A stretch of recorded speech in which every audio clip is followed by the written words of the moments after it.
Fashion Chowdhury মহাশয় আজকের এই দিনের সার্থকতা আসবে আমি সত্যি আমাদের কৃতজ্ঞতা প্রকাশ করেছি সবাইকে সামেল Shri J K Sinha chief secretary Shri Amitabh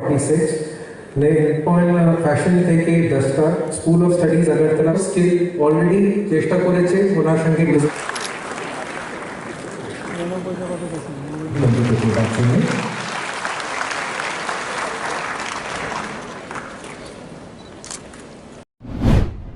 সেবাই আমাদের সংগঠন।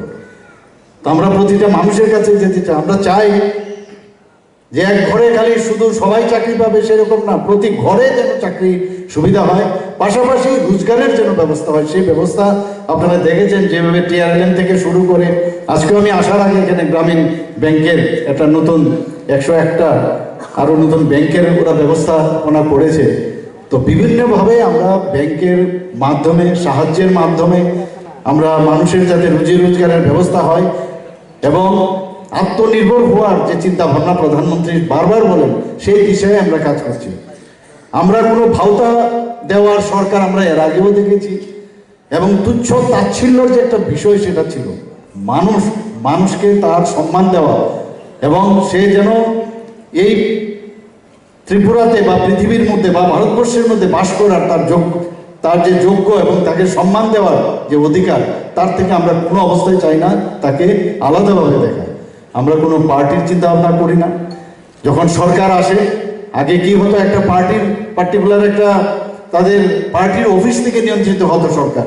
এখন বর্তমান সরকার কিন্তু সেভাবে নিয়ন্ত্রিত হয় না।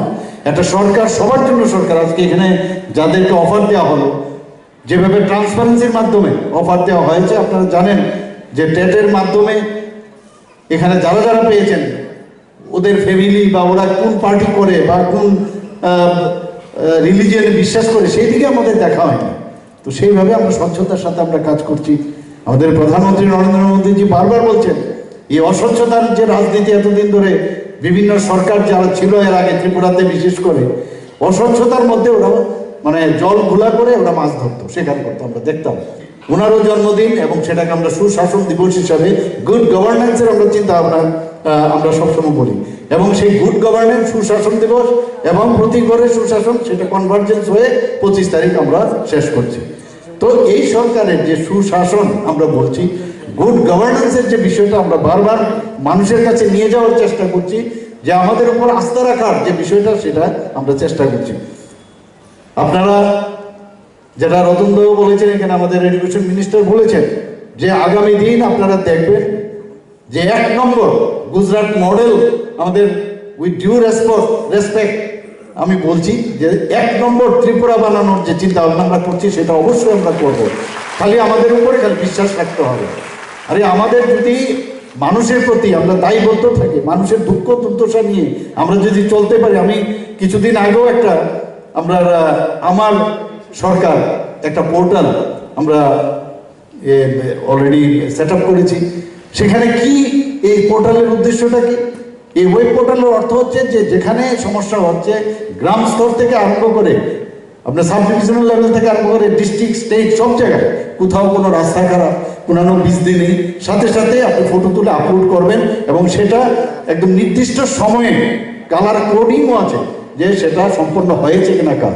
সেখানে শেষ না হলে সাব ডিভিশনাল লেভেলে, ডিস্ট্রিক্ট লেভেলে এবং শেষ পর্যন্ত সেক্রেটারিতে চিফ সেক্রেটারি এবং চিফ মিনিস্টারের গোচরে আসবে। তো সেইভাবে আমরা চেষ্টা করছি মানুষকে যে ডেলিভারি সিস্টেমটা সেটা উন্নত মানের করার জন্য টেকনোলজিকে আমরা সামনে রেখে আমরা সব কাজ করছি।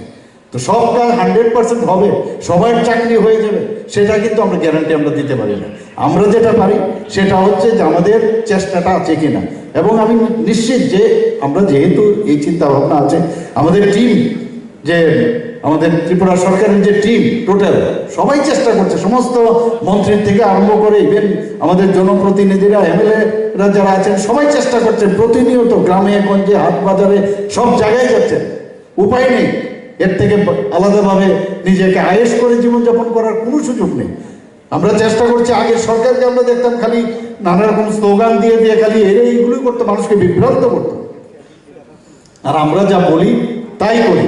তো আগে যে কথাটা হয়েছে প্রধানমন্ত্রীজি যে যখন বললেন, যখন সব পৃথিবীর সব মানুষ দিশেহারা কোভিড মোকাবেলা করতে গিয়ে, প্রধানমন্ত্রী আমাদের ভারতবর্ষের বৈজ্ঞানিককে বললেন, আমার দেশের মধ্যেই আমাদের ভ্যাকসিনেশন, আপনাদের ভ্যাকসিন তৈরি করতে হবে, এবং সেটা করেছে।